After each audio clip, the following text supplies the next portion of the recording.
So I went and spoke to my friend, this religious Christian friend of mine, and I said, look, I've investigated all the religions and I can't find what I'm looking for. And he said to me, well, what have you investigated? And I said, oh, well, look, I've investigated Christianity, I've investigated this ism, this, that, all the isms. And he said to me, you've actually missed out one. I said, no, I don't think so. I think I pretty much covered everything. He goes, well, what about Islam? And I went, Islam? Okay. Mate, they're terrorists. I'm not going to investigate Islam. They're crazy. No way, you know. Praise be to Allah for allowing us all to gather here tonight, and also for giving me a really good car park out the front. Basically tonight I wanted to talk a little bit about my way to Islam. I, like Brother Clay there, grew up in the country. We had a farm. We also didn't have very much fun with chickens. And again, likewise, we didn't have any television. We were left to play amongst ourselves, make our own fun. And I guess I was left on those cold winter nights to contemplate about life when I was 4 years old and think about, you know, was there more to life? And I didn't really think that much about it, to be honest. When we moved to the city, I remember my best friend at the time, who really it was only happening to be my best friend because we sat together in grade 3. He was a very devout Christian. Now, his parents were devout Christians. He was obviously just dragged along to church. But my whole life I'd never been to a church, not once. My parents had always said, when you die, you're worm food. That's it. There's no afterlife. You're not going to come back as a bird or an ant or anything. That's it. Nothing. And they basically believed that because they'd been dragged along to church all their lives. And they hated every minute of it. So when we grew up, they basically told us there's nothing else. Alhamdulillah, that gave us our own opportunity to basically think about what we believed. And they didn't force us to believe or disbelieve anything. Now, my first spiritual experience happened in grade 3 when I was 8 years old. My friend, who I used to sit next to, best friend, and I used to have this thing where we'd say, swear on our friendship. You know, if you say something and you mean it, you better swear on our friendship. Which, I mean, was a friendship for about 3 weeks, so it wasn't really a really big deal. But it still meant a lot. One time, one thing was particularly important to him. And he said, listen, bro, I'm not going to get you to swear on our friendship. I'm going to get you to vow to God. Now, I remember thinking to myself, vow to God? Oh, you know, what's that mean? My friends said to me, it means if you lie, you're gone. You can't lie on this one, right? You can swear on our friendship and you can lie, but on this one, it's all over. And I went, what do you mean? He goes, well, God's everywhere. Now, obviously, he's Christian, so he's explaining his belief. I go, what do you mean God's everywhere? I can go to the toilet and he's there with me as well. What are you talking about? He said, he'll find you if you lie. And the worst part was I was lying. And I did vow to God. And that night, first spiritual experience, I was so scared that God was going to kill me in the middle of the night. Because I had no understanding of God or this or that, but I thought, I've lied and I've vowed to God, I'm a goner. Alhamdulillah, I'm not. And I made it. Anyway, this friend and I, obviously, we actually been friends for 19 years. Alhamdulillah, we're not friends anymore. But we were friends for quite a while. Now, I guess my story of my quest, you know, my holy path, my way to Islam began in first year university. I had a particularly bad year. And this is no joke, seriously, it was a very bad year. My parents separated, which was devastating to me. I had always thought of my parents as being people who'd be together. In fact, my friend's parents would, he'd punch his wife and they're still together. And my parents were really nice to each other and they're not together. I couldn't work it out. So it rocked my world a little bit. I had 2 car accidents. I'd just gotten my P plates. Now, I'm a much better driver now. But I had 2 car accidents in 1 week. It was a pretty crappy car, so it didn't really matter that much. I had some problems with the police as well. I won't go into those details. Inshallah, there's no one here from the police. My dog died, which I was particularly upset about. I love that dog. And sadly, I had a friend pass away. He had cancer, and I watched him slowly die over the period of about 8 months. I think at that stage I started to think to myself, is this really all there is? Is this all there is to life? We're born, we eat, watch TV, die, that's it? I was pretty unsatisfied with that explanation, so I guess I started a holy quest, and I started thinking, I'm going to find out for myself what the real truth is, the truth for myself anyway. And naturally, as an Australian, as an Aussie, first thing I'm going to think of is go to a church. That's religion, you know, let's go to a church. My friend, again, very devoutly Christian friend, recommended I go to a particular church. I talked to the priest there. Well, actually, he's a pastor because of the particular sect that they're of. And I would talk to him about religious, I guess, you know, questions that I had. And I kept finding that I was getting a lot of opinion. And he recommended that I go along to a church camp. I got a bit nervous, right? But alhamdulillah, nothing else happened except some fun. We went along to this church camp. I'm not meaning to offend anyone here, by the way, okay? We went along to this church camp, and everybody was singing so much, I couldn't believe it. I didn't know any of the words that anyone was singing. I didn't know any of the notes to hit or whatever. I felt pretty stupid. But it was a really nice camp. Everyone was really loving. Everyone was really nice to each other.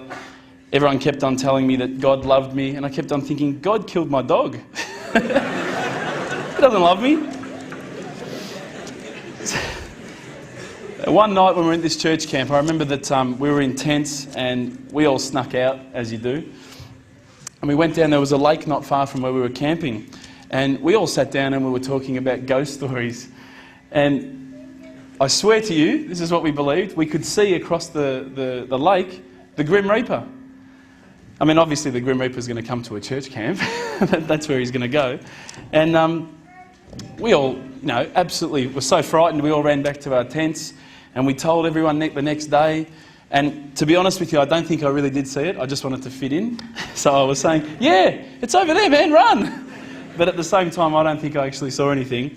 But what I realised at that stage was that all of these guys were sort of, the people on the camp were sort of searching for something more spiritual than they had. And so they were inventing these sort of ghosts and things because obviously I think that the sort of spiritual nature of the camp just wasn't there for them. From there, I guess, I'd sort of talked to some of these Christians and I'd talked to certain people and, you know, I thought it was really nice what they were saying. There were some beautiful teachings in the Bible. I still believe there are beautiful teachings in the Bible, but I didn't find what I was looking for. At that time, I was working in a service station. You've probably paid me for some fuel in the past. It was quite a while ago, but I'm sure you have. And I was working alongside a Hindu. Now, we're not talking Apu from The Simpsons or anything like that, but lovely guy. He was studying as well at the same university, at this university, at Melbourne Uni. And we would have these deep theological debates at about midnight while people were buying their gas. You know, they were taxi drivers, this and that. And one of the things that I kept on asking him is, you know, talk to me about all these gods. I don't understand. How come you have to have all these gods? He goes, no, well, there's all these gods and there's a certain number of gods that are more powerful. I said, but seriously, bro. What's the deal with the guy with the elephant head? Come on, you know, he's got a few arms, he's got an elephant head. Come on, what's going on there? You've got lions' heads, tigers' heads, eagles' heads. They're all so much better than the elephant's head. Why did he pick that one? And he didn't find it very funny. But again, I kept on, you know, I was taunting him a little bit, but I was trying to find the truth. Another friend of mine is a Mormon, and that's the Church of the Latter-day Saints. And I found that this religion was actually a lot closer to what I thought a religion should be. These guys don't drink.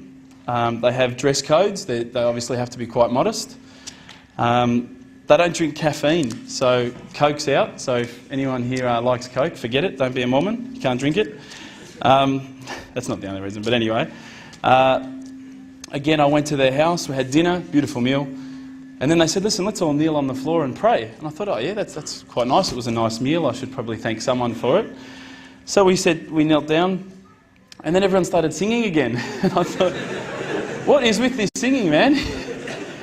They're not telling me the words, you know, I'm just going, you know, it's terrible, it's terrible. And I thought I had a good voice, but I know I don't now. I also investigated Judaism. Now, as Brother Samir mentioned, my name is Reuben, and You've probably seen at the end of movies, you've seen Rubenstein or Rubenberger or all these sort of things. They probably thought I was Jewish, right? Because they were really nice to me at the start. But again, after I kept on asking questions, I just didn't find what I was looking for. Then I looked into Buddhism. Now, I really liked Buddhism. I thought this was great. You get to relax. You get to be one with yourself. Now, I really enjoy being one with myself and relaxing.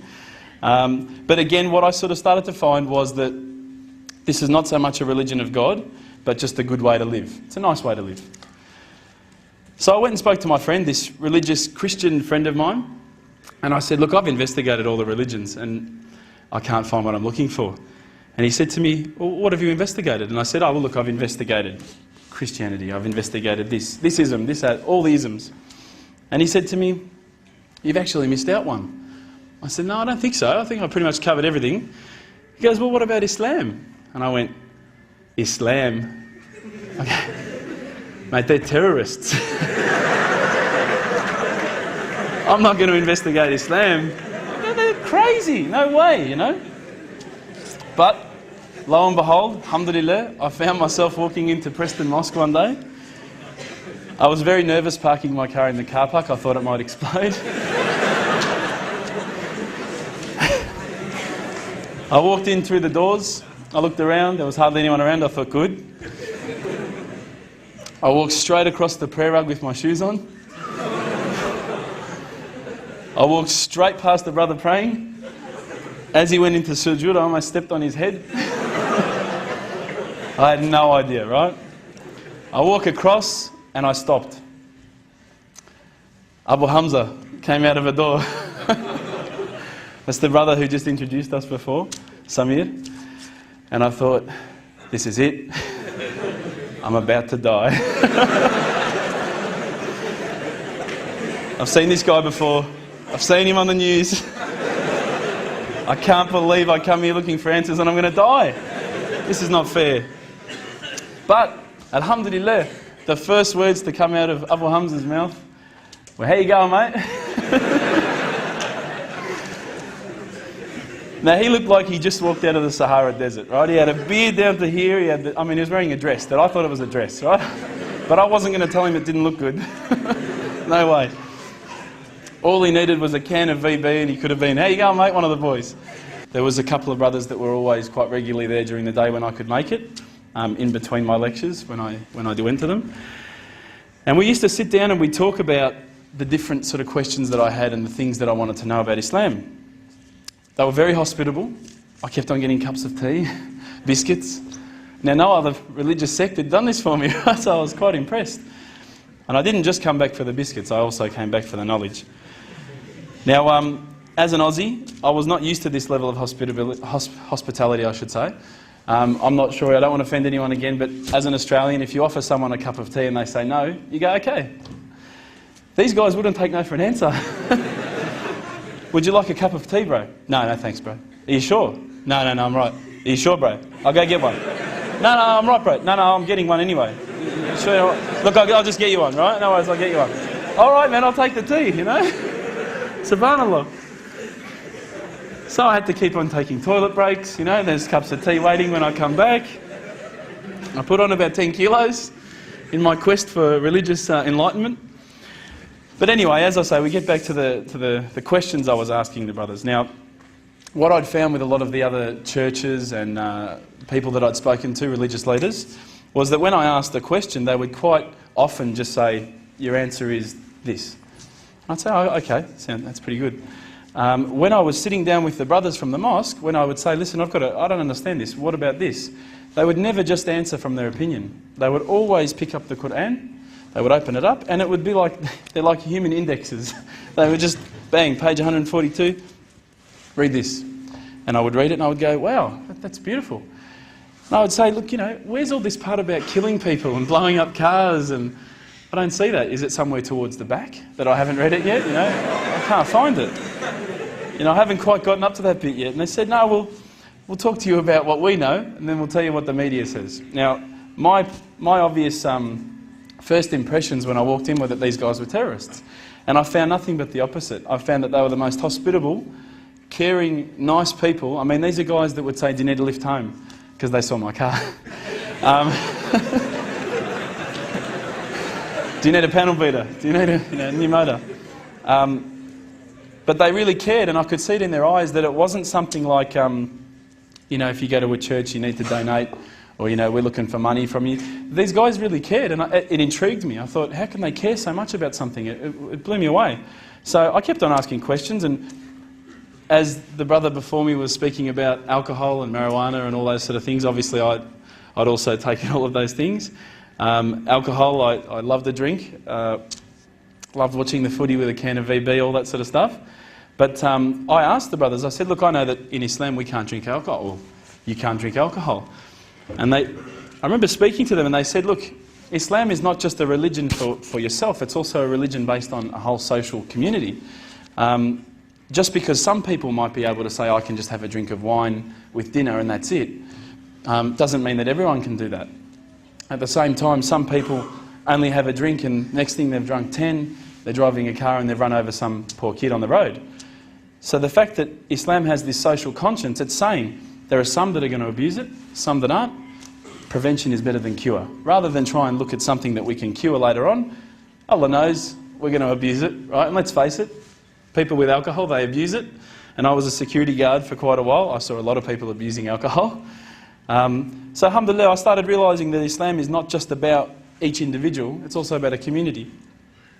I also asked questions about the hijab and why couldn't I wear it.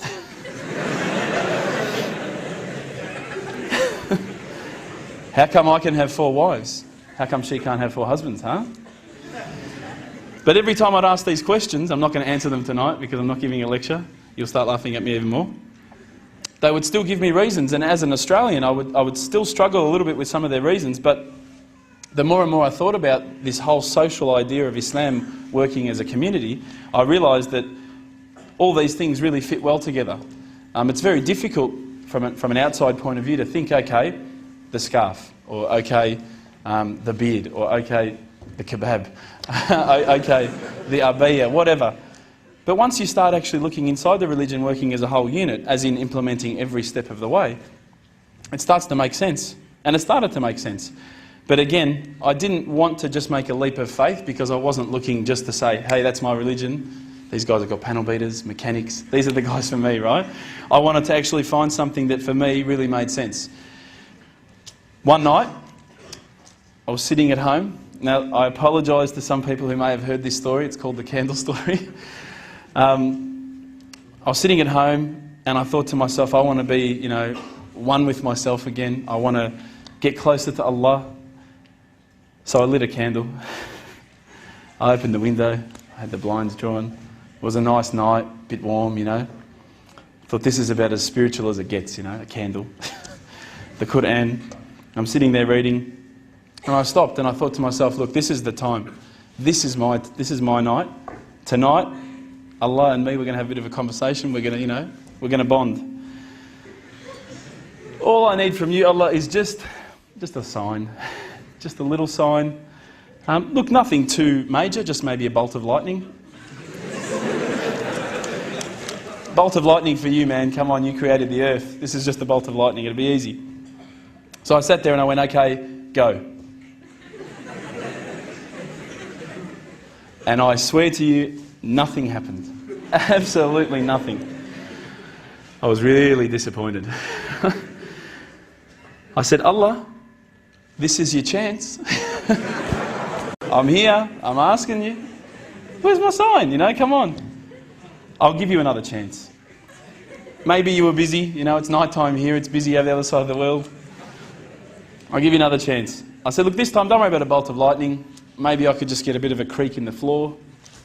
Maybe I could hear a car backfire. Something that I'll know it's for me, but no one else will know, just between you and me. Again, I said, go. I'm waiting. And I waited. I think I waited about a minute. And that felt like a long time at the time. And nothing happened. Absolutely nothing happened. And I was really disappointed. I thought, I'm like on this cliff. I'm on the edge of a cliff. I'm about to jump into Islam and I just haven't been pushed. I haven't taken that little leap.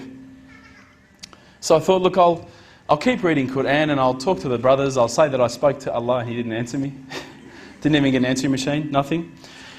So I turned the Quran, turned to the next page where I'd finished off. SubhanAllah, the very next verse that I read, for those of you who ask for signs, have we not shown you enough already? Look around you at the skies, the stars, land, the oceans. These are the signs for the people of knowledge. SubhanAllah. Straight away, my whole world changed. I was staring at the Quran. I was just in shock.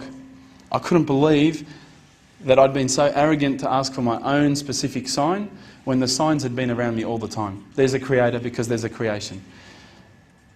So I closed the Quran. I had the best night's sleep, I got to tell you. I went straight to the mosque the next day. Alhamdulillah, Abu Hamza was there again. I said, Abu Hamza, this is what's happened to me. He said, that's it, you become a Muslim today. There's no mucking around with Abu Hamza. I said, but wait a second, I just had a zinger burger with dude on the way here, you know. I've got to brush my teeth or something. I heard we can't eat ham, you know, what's going on? He goes, don't worry about all that. Yallah. So, but when I walked into the mosque, the people just started pouring in. And I went, SubhanAllah, look at this religion. You know, I've been to churches where there's, you know, 20 people, 30 people, 50 people. There was about 1,000 people that night. And I thought, this is amazing. This religion is truly the religion of choice. And then I found out it was the first night of Ramadan. The good old Ramadan Muslims. But still, it was nice. So anyway, Abu Hamza took me aside. He said, look, you're going to have to say a few words. I said, what do you mean I've got to say a few words? I thought I just had to sign something, get a bit of garlic sauce on my tongue or something, that's it. I'm a Muslim. He said, no, you've got to make shahada, we need witnesses. You've got to say these words. I said, can't you just let me do it in English? I said, have you seen the guys out there, man? They've all got beards down here, they're massive. You get these words wrong, I'm a dead man again, you know? He goes, no, you have to say them, and trust me, bro, you know, trust me. And I did, and alhamdulillah I did. I stood up in front of all the brothers, and to be honest with you, I was looking across this sea of beards. I was mesmerised. I started to say the words, and all the fear went out of my body and out of my heart. Ashhadu an la ilaha illallah wa ashhadu an Muhammadan Rasulullah. And I felt like a shower had been turned on inside, and my whole body had been flushed clean. And trust me, I needed to be flushed clean.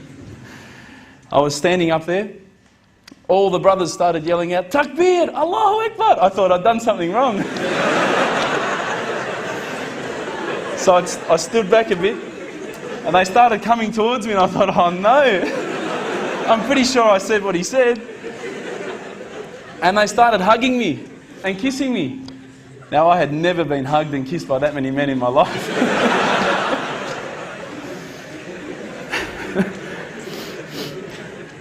But I felt the brotherhood. Straight away, I could see people had tears in their eyes. And subhanAllah, I had tears in my eyes. And I sat there with people, and I spoke to people I didn't even know, I'd never met before in my life. And they were talking to me as though I'd known them for 30 years.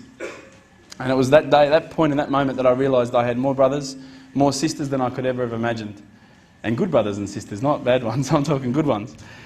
SubhanAllah, I sat there maybe, I don't know, I can't remember how long, just talking to people. They were asking me questions.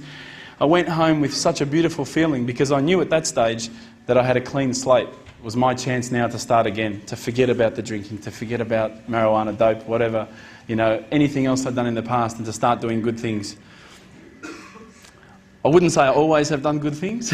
I've tried my best. Sometimes we do stray. But the things that I'd like to sort of go on with here, in terms of once I became Muslim, a lot of brothers started to invite me to their house. And the first such experience that I can explain that was quite a funny one, went to a brother's house. You know, they wanted to introduce me to as many brothers as possible. I think they wanted to marry me off to one of their sisters. I went there and I went around to Assalamu alaikum. I was pretty proud of myself. I knew how to say Assalamu alaikum. And they go, so, kifa halak, yes, kifa shuk. I'll be going, yeah, good. Yeah, thanks. Yeah. And they're going, Yahki Arabi? I'm going, yeah, thanks. Again, I had no idea, but I smiled a lot, and I think I got away with it. So I'm sitting there, and they started talking amongst themselves, you know, in the lounge room. They call it a salon, right, because you've got the Franco Cozzo chairs everywhere. And I'm sitting down, again, no offence. I'm sitting down and they started raising their voices to each other. I thought, what's going on here? They started screaming at each other. I thought, oh my God, I'm going to be on the news. So I thought, it's up to me. I'm going to break this up. So I got up and I said, everyone calm down. And my mate said, be quiet, they're just talking.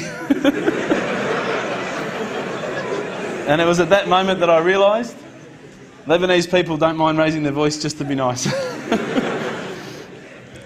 Ever since then, alhamdulillah, you know, I've met many brothers, many sisters that I'm proud to say are true brothers and sisters to me. My family as well were quite strange towards me when I first became a Muslim. I didn't actually tell them for about the first maybe 6 months until one day Mum caught me praying. I said I was cleaning the floor. So what's that? Oh, that's it. And then I told her. Mum was easy to convince. She went, well, and my mum's a beautiful lady. She said, whatever makes you happy, son. And that was beautiful. But my dad and my sister were very different. My dad was like, what? Have you got an AK-47? Have you got any grenades? I said, no, I'm not getting them till next week. It's all right. My father, I think, originally thought that I was going to be very strange towards him. Being separated from my mother, at that stage he had a girlfriend. He felt that I wouldn't approve. It was quite strange. It was a bit of a role reversal. I felt like his father and he was the son. What my dad actually said to me one time, which was quite a nice thing, he said, look, you know, as much as I don't know that I could ever believe what you believe, it's made you a nicer person. And as the other brother mentioned, obviously the fundamentals of Islam is that we have to respect our parents. Now, whether our parents are not Muslim, we still have to respect them, just as we have to respect our neighbours, respect anyone. And I was actually a lot nicer to my parents. I was kind of like, you know, get out of my way, I'm going out with my mates, see you later. And my dad's car broke down and he called me and I could come and pick him up. He was wrapped. And he said, you know, ever since you've become a Muslim, you're a lot more reliable. I said, inshallah, this is a Muslim trait, not a Lebanese trait. My sister also had a bit of difficulty with it. And again, I think it was centred around how's he going to think about us? What's he going to think of us? Once I explained to them that I'm not here to push my religion upon you.